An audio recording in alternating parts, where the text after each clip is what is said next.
Well, happy Tuesday to everybody, and welcome to another episode of Meet Me in the Breakroom. We are so glad to have with us again today our dear friend, sister, and woman of God, Dr. KRISHA Hawkins. Welcome back to the Breakroom. Thank you, Pastor. We are so glad to have you with us today. And tell us, just for those who may not have had an opportunity to see you before, tell us your background. Today we're going to be talking about human resources, having some of those courageous conversations with your boss. We're going to talk about negotiating salaries and understanding how to communicate your value and your worth. Tell us some of your experience in the HR department and kind of what you do day to day. So, as Pastor said, I am KRISHA. A lot of people know me by Angela, so either one, Hawkins. I was not a doctor when I came into this world, so I don't get stuck or hung up on those titles or different things like that, so it's all right with me. I can take it or leave it, it's fine. But I've been a nurse for over 20-something, about 23 years now, and I've been a registered nurse. And I kind of got into HR in a very strange way, but however that was, I became an HR manager of over 7 states, organizations in over 7 states, and just really enjoyed my work that I did there and became career development over those 7 states. And now I reside in executive career development for the nation, the largest healthcare organization in the nation. And so it's a great opportunity to be able to develop others and work with others in the healthcare arena and the executive arena as well. Very good. So what are some of the conversations people should begin having, employees should have with employers, HR departments, as it relates to benefits, salary negotiations? What are some of the things people need to be discussing at this time of the year? We're at the end of the year, getting ready to come into 2021. Prayerfully, it's going to be a much better year than 2020. Yes. But what are some of the conversations people should have on their mind at this time? Oh my God. Well, first of all, it's just a blessing that we've made it this far. Absolutely, it into is the year. a testimony to the faithfulness of God. Yes, with a job. Right. With a job, with our life, health, Yes. strength, all of those Yes. things are not to be taken for granted. Not to be taken lightly and to be gainfully employed. Yes. So a lot of the great thing about it is that a lot of the HR systems and structures now have been automated. Mm-hmm. So the things that we once had to go and sit down into an HR office and do for, if you're in a larger organization, that is, you can just log into your HR system and do those things. Most people, when they think of going into the HR, they think of the open season. And for your open benefits season, those are the things that you do when you want to make changes to your healthcare plan. And maybe you want to change from one healthcare plan to the other, or you opt to do a different insurance or different things like that. But there are other things that you really should consider doing that you can do outside of your open season that you can do in your HR. And things like that would be, did you get married? And if you got married, then you probably are not changing your insurance because you've already done that. But do you need to look at changing your retirement benefits? Does what you opted for maybe your retirement plan, and that's assuming that your job offers a retirement plan, does it make sense for you anymore? Some people, when they first started their job, they may have had like maybe 2% that they were giving, or maybe 1% that they were opting into their retirement plan, and they've never changed that anytime since then. And so they're leaving money on the table. So one of the things that I always recommend that people do is that they go in and that they annually look at how much they're contributing to their retirement. I'm not giving any tax advice because I'm not a tax advisor. And oh my gosh, if I was, I'd probably have a whole lot more money and this would be a different conversation. Absolutely. But that's definitely something that you want to look at the end of the year as you start planning. One of the things that I really, really want to encourage the people to do, and especially the people of God to do, is do not be intimidated by thinking that you don't make enough money to start looking at planning for your future retirement. Absolutely. You would really be surprised at how little it takes to contribute and how the structure is set up to where you can contribute to your retirement if your job offers you some sort of match. And also, it's free to check. So that's one of the things that I always say. You don't have to be in an open season. You can go in anytime and you can look at your retirement benefits and you can see if what you were doing then still makes sense now. And I always say, do it at least once a year.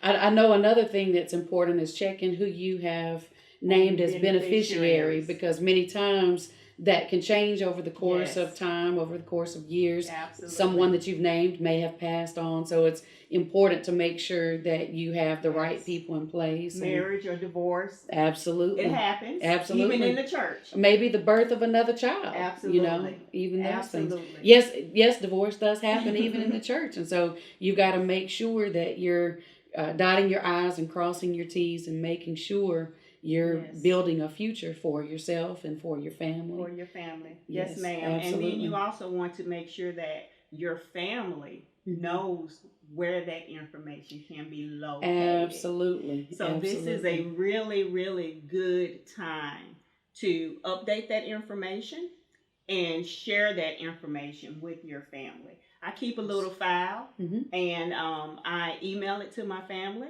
And I update it every year. Yes. And that file is called If I'm Gone. And they know that this is the file that they go to if I'm gone. It just relieves a lot of stress. And it's easier to have that conversation while you're here than it is when you're gone. And it's amazing. We just saw this year, unfortunately, Chadwick Boseman, the Black Panther, who we all loved. He passed unexpectedly. Well, it was unexpected to us.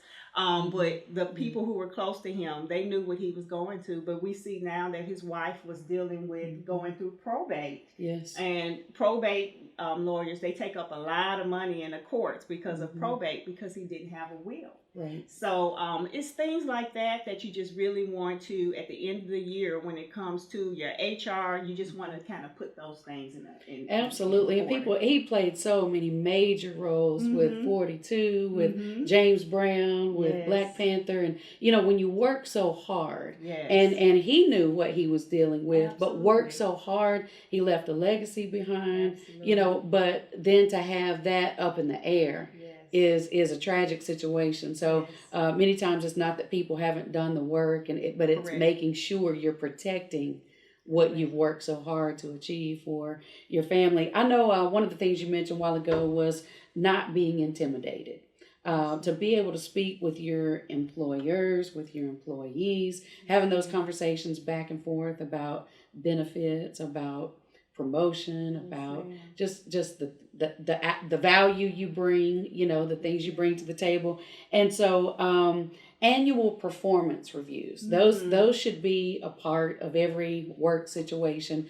What are some ways people can kind of take the tension and the anxiety away from those annual performance reviews? What should we be looking to provide as employers? What should people be looking to ask and receive as employees? So, you know, the performance, the truth is that people often think that their employers or their supervisors should be intimately involved or keenly aware of everything that they've done throughout the performance period. While that might be true, that's not the reality. Right. your supervisor is very, very busy. Right. And it depends on how many people that they supervise and how many other tasks that they're doing. Sometimes I sit down and I can't remember what I did yesterday. Right. This morning. Absolute truth. So the thing to do to prepare for that and to support your rating is to start measuring now.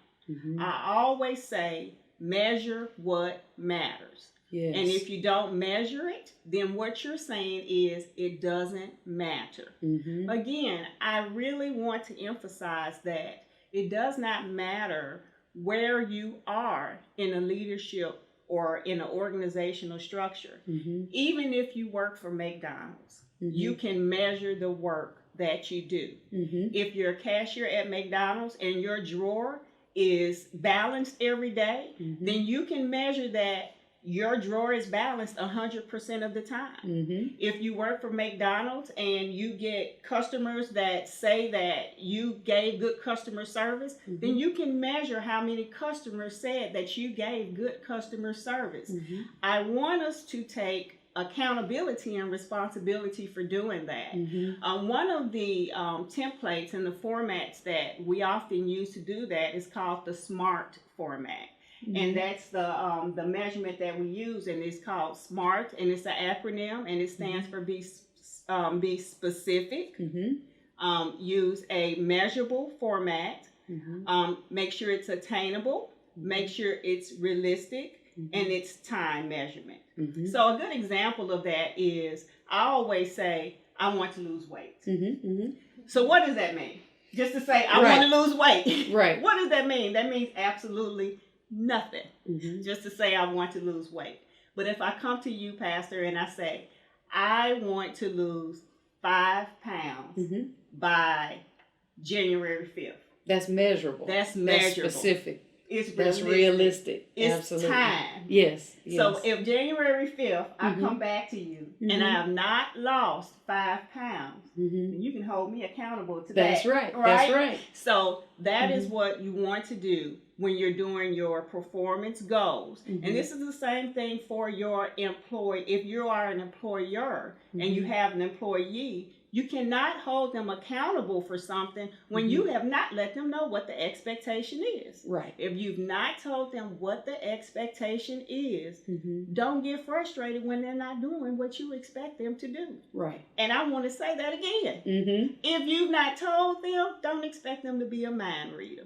Yes. So this is where there's often a gap of miscommunication in performance when either the employer has not communicated the expectation or the employee has not helped the employer to measure it. So it's often a partnership. So when those objectives are measured, that employee can come to the table at the end of the year and say, this is what I've done, this is how I've measured it.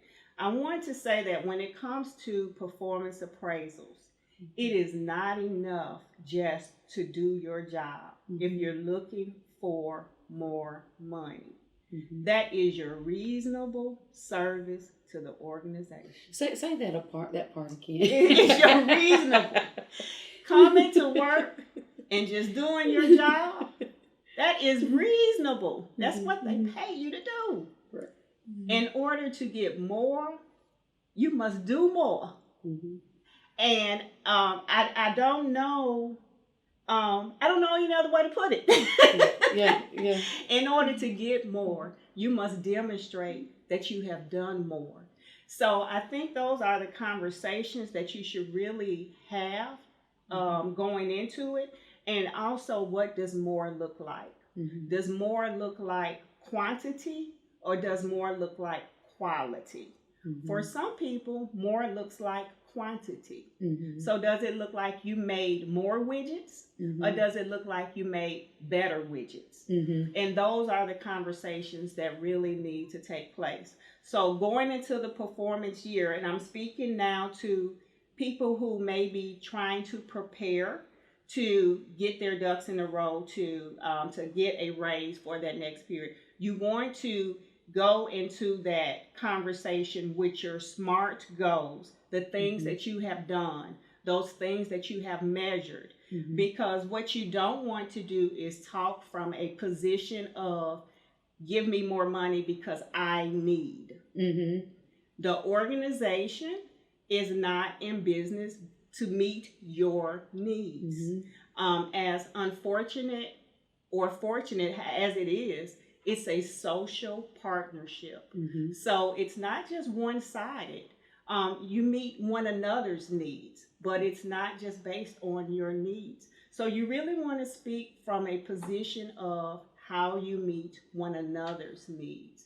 And that's much better. I know one of the things too that I've discussed with some of my employees is sometimes we say communication is the issue, but sometimes communication is not the issue, comprehension is. And so sometimes as an employer, you can think you're being clear in your communication, and it may be clear to you, but the person you're speaking to may have different terminology, different ways of expressing things. And so sometimes because you think you've communicated clearly in your terminology, what you're saying and what they're understanding may not be the same thing. So one of the things I've learned to do is have them to repeat back to me their understanding of what my expectations are. And that way, if there's any misunderstanding, then we can go ahead and clear that up from the beginning, and we're not both moving off of assumption. Yes, ma'am. I think another important part of it is when you're setting goals, performance goals, is you always want to include the employee in the process. Sure, absolutely. Because they are much more versed in the work that they're doing than the actual person that is on that higher level. Right. And sometimes as employees, as employers, we may put processes in place that make sense to us from the outside looking in. But for someone having to do that every day, our processes may not always make sense. And so I've learned to give autonomy to people, you know, to build their own systems and to build their own structures that work for them in order to accomplish what needs to be accomplished. And I've also found when you do bring employees into goal setting, into performance evaluations, those kinds of things, many times they're harder on themselves than we are on them. Ownership. You know, absolutely. And so I've found that it's a win-win situation, you know, when you can really allow them to set some goals for themselves. They end up producing for the company, but they feel like it's a get to and not a have to. Yes, ma'am. Yeah. Ownership. Absolutely. So what tips do you have as it relates to salary negotiation? Yeah, so you know this is a big one about salary negotiation, because for whatever reason, people get really uncomfortable when it comes to talking about money. Yeah, money in general. It doesn't matter if it's in church. It doesn't matter if it's within a family. It doesn't matter if it's on the job. If you want to see tempers flare, and if you want to see people start moving and getting antsy, start talking about money. Right. And Pastor, you know, I know you can talk to this. It's probably one of the most discussed topics in the Bible. Absolutely it is. Absolutely it is. Anytime I preach on tithe and offering and stewardship, things of that nature, I let people know the Bible speaks more about money than it does about prayer. The Bible speaks more about money than it speaks about faith. And so stewardship is a system. Just like God put systems in place for our bodies, you know, respiratory system, pulmonary system. He put a system in the earth for us to be able to sustain ourselves, for us to be able to keep the earth going and keep things moving. And stewardship is that system. And so when you begin to understand things in that perspective, it's something you need to talk about. There's no reason to be uncomfortable talking about it. Absolutely. So it's people get really nervous.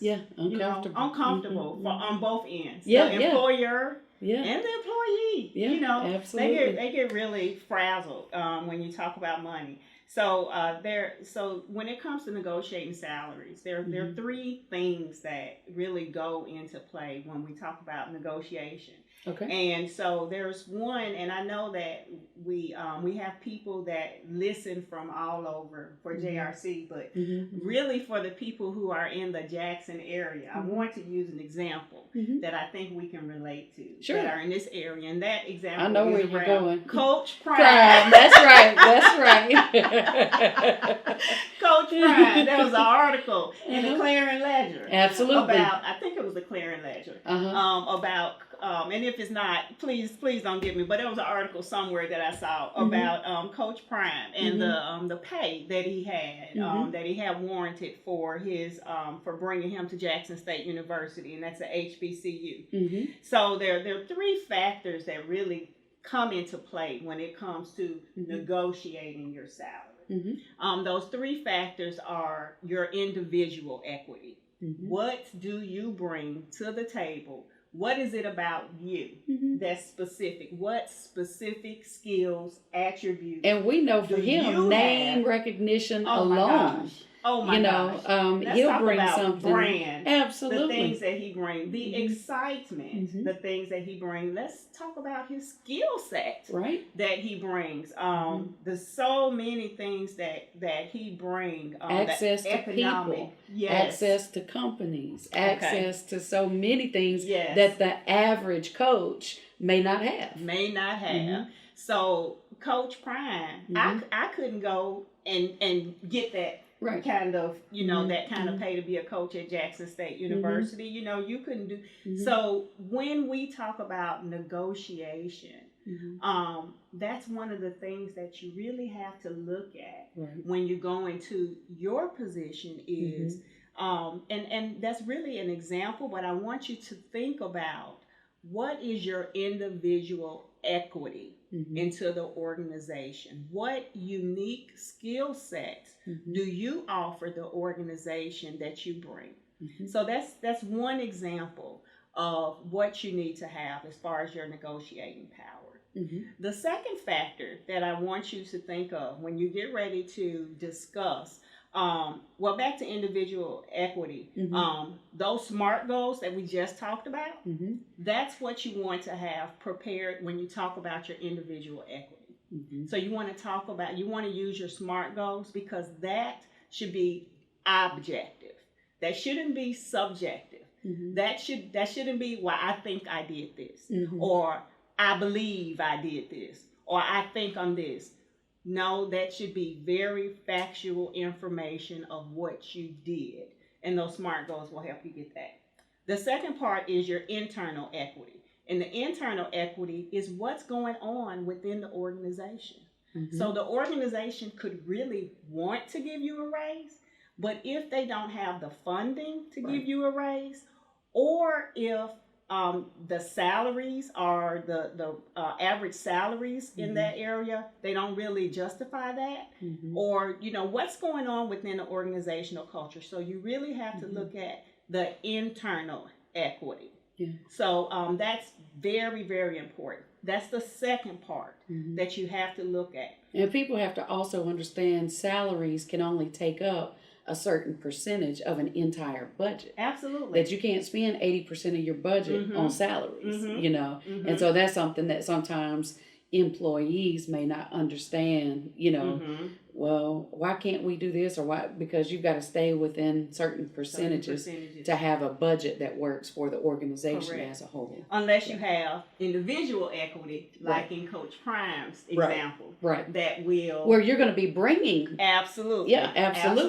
So they all come into play. We know they're already seeing a major increase in season ticket sales. Absolutely. You're going to have a lot of other deals that come on the side. So yes, he's going to make money for Jackson State. Absolutely. No doubt about it. No doubt about it. Yeah. So that's the second factor. And then the third factor is the external equity. So the external equity is what is going on in the marketplace. So I often hear people say, well, nurses in California make $70 an hour. Well, this is not California. No. We don't have California's economy in Mississippi either. So you cannot negotiate A California rate of pay Right. in Mississippi. Right. So the cost of living here is very different the cost of living here is very different. Yeah. So all three of those things should come into play when you prepare to negotiate. Mm-hmm. So you really want to negotiate from a perspective of that objective data, and then support it with subjective data. Gotcha. After you've done all of those other things. And that's really the negotiation techniques that you should use, as opposed to because you feel like it. The other part of the negotiation technique is, I would say that during COVID, it's been a great opportunity for people to, I call it, identify what your potato is. And before we depended on jobs and different things like that, we bartered. And we looked for our unique skills and opportunities to do. And so I'd say that if the world economy crashed tomorrow, what would be your unique skill set? What would you barter with? What would be your potato? That's right. So if you don't get the higher salary, what's your bartering thing? What's your potato? Because a lot of times your no pushes you to look for those unique opportunities to subsidize in other ways. Absolutely. We've seen a lot of people start businesses and pursue entrepreneurial endeavors during this time, just because, things have been so unstable. The future is yet unclear. We really don't even know how long we're going to be living in a COVID environment. Right. And so it has caused people to start saying, well, what's in my hand? Yes. Just like God asked Moses, what's in your hand? Absolutely. Everybody needs to be able to identify what is in your hand. What do you have that you can do that nobody else can do? What do you have that'll make the waters roll back?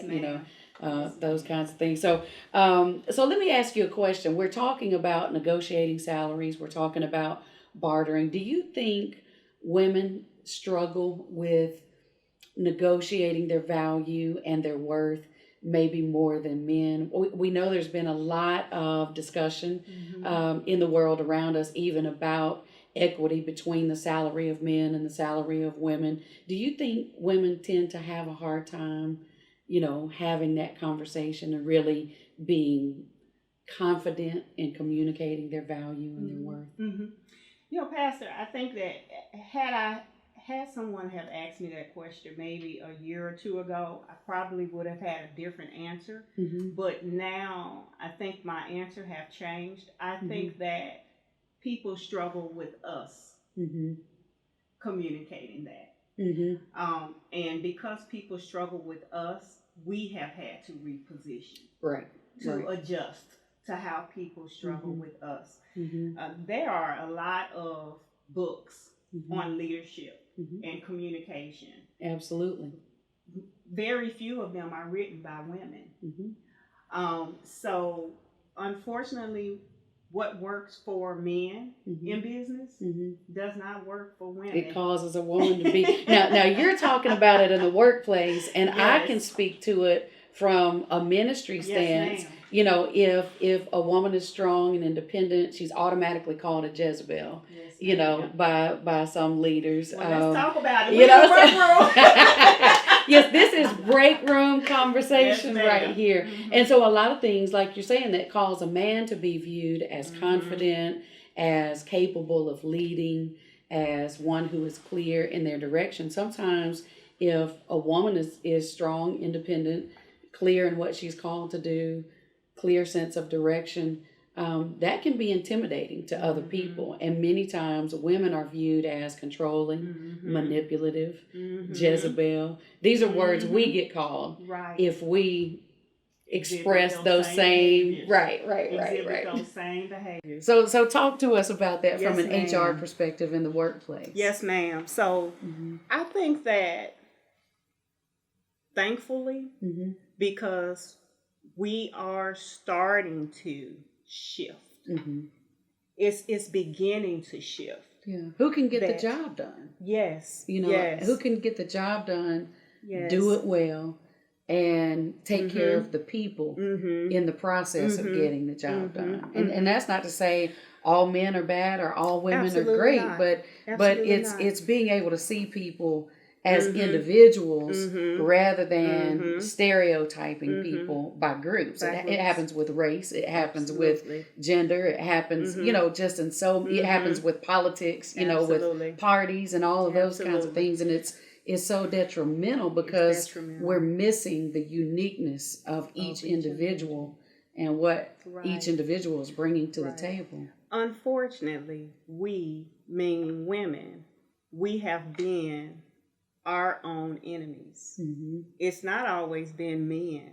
I agree with that. It has been sometimes women. Absolutely. Who have helped to assist in that stereotype. I've had women who have told me to talk softer, to smile more. Well, I grew up as a young girl. We didn't have a lot of money, and so I grew up with crooked teeth. And so I have straight teeth now, but they were crooked when I was a younger girl. So I didn't smile a lot. It wasn't because I was angry, but I was ashamed of my smile. Wow. So I just didn't smile a lot. And so people thought that I was mean. So as I grew up, I just didn't smile a lot. And so I had people tell me to, to just smile. Well, the men weren't smiling, right? So, and the women were telling me, just smile. I have nothing against smiling. I think smiling is a good thing, by the way. Especially when you're truly happy behind that smile. Absolutely. But a lot of it came from women. And I think that now we're finally getting to having the real conversations about authenticity in women. Yes. And supporting women and having these conversations about negotiation. We can strategize all we want about negotiating in women, but until we address the culture, then the culture will eat the strategy every day.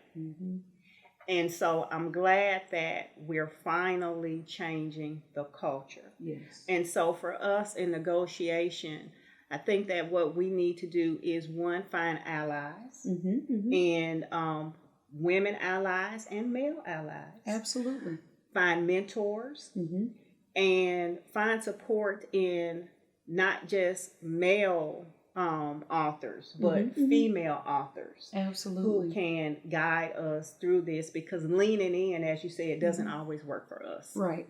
It doesn't always work for us, unfortunately. Absolutely. And that might be your next book. That it just might be. And for those who don't know, we've shared it on the show before and we'll share it again. Dr. Hawkins has written a book on overcoming toxicity in the workplace. And it's a phenomenal resource.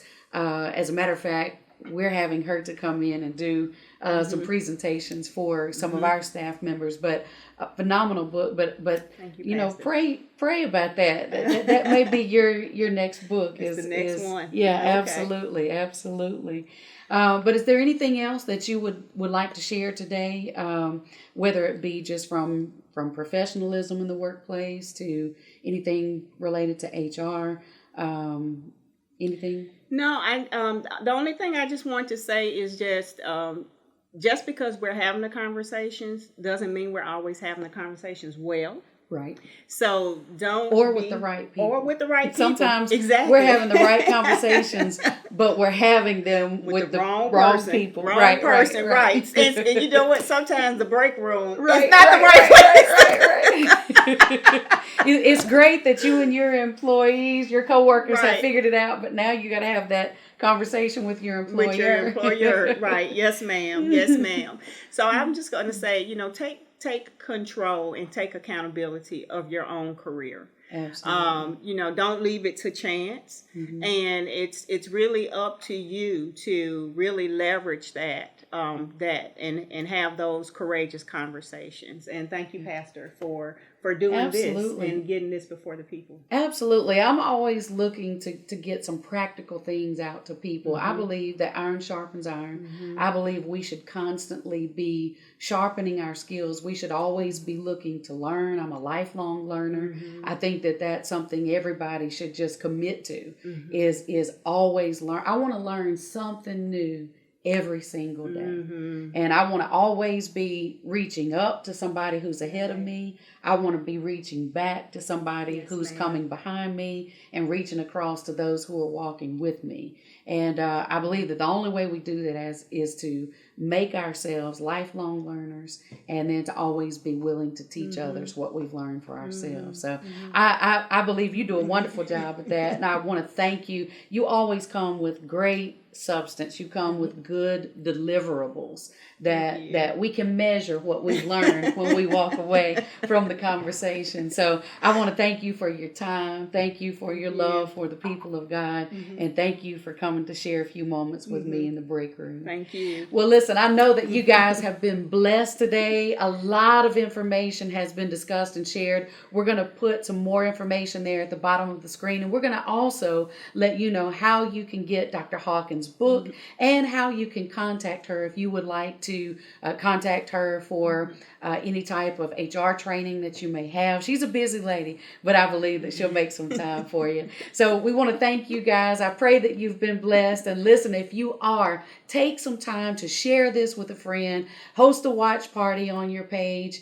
and we're looking to join with you again next week, same time, same place. Until then, our sincere prayer is God's absolute best be yours in every area of your life. Y'all make today a great day. Love y'all. Bye-bye.